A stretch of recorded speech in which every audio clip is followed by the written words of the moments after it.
ನಾನು ಬರ್ತೀನಿ ಅಧಿಕಾರಕ್ಕೆ ಬಂದ್ಬಿಟ್ರೆ ನಿಮ್ಮ ಅಪ್ಪಂದ ಅಧಿಕಾರ. ನಿನ್ನ ಹೆಂಡತಿಗೆ ಯಾರಾದ್ರೂ ಇದೇ ರೀತಿ ಪದವನ್ನ ಬಳಸಿದ್ರೆ ಸುಮ್ಮನೆ ಇರ್ಕೇನೋ? ಅಯೋಗ್ಯ ರವಿ, ನೀವು ಒಬ್ಬರೇ ಹಿಂದೂ ರಕ್ಷಕರೋ ಧರ್ಮದ ರಕ್ಷಕರೋ? ಬದನೆಕಾಯಿ ಈ ಇಂಥ ಅಯೋಗ್ಯರನ್ನ ನಾಲಾಯಕಗಳನ್ನ ಆ ಸ್ಥಾನದಲ್ಲಿ ಕೂರಿಸೋದೇ ತಪ್ಪು.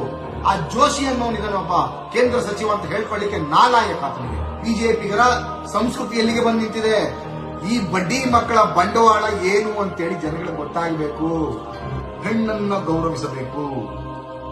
ಭಾರತವನ್ನ ಮಾತೆಗೆ ಹೋಲಿಕೆ ಮಾಡ್ತೀರಿ. ಅಪ್ಪನ್ ಹುಟ್ಟಿದ್ರೆ ಗಂಡಸಾದ್ರೆ ಆರ್ ಅಶೋಕ್ ಹೋಗಿ ಗುಂಡಾಗಿರಿ ಮಾಡ್ತೀರನ್ರಿ? ನೀವು ವಿರೋಧ ಪಕ್ಷದ ನಾಯಕರ ಇಲ್ಲ ಬೆಳಗಾವಿಯ ಪುಡಾರಿನ? ಇಂತ ಯಾವ ಘನಂದಾರಿ ಕೆಲಸ ಮಾಡಿದಾನೆ ಆ ಜೋಶಿ ಅಂತ ಇದ್ದಾನೆ. ಆತನಿಗೆ ನಿಜಕ್ಕೂ ಮಾನ ಮರ್ಯಾದೆ ಏನೂ ಇಲ್ಲ. ಆತನಿಗೆ ಬಿಜೆಪಿ ಇದ್ರೆ ನೀಲಿ ಕಣ್ಣಿನ ಬಿಜೆಪಿ ಅಂತ ಹೆಸರು ತಗೊಂಡಿರುವಂತ ಪಾರ್ಟಿ ಇರೋದು. ಒಂದು ಹೆಣ್ಣುಮಗಳನ್ನ ವೇಶ್ಯೆ ಅಂತ ಬೈದು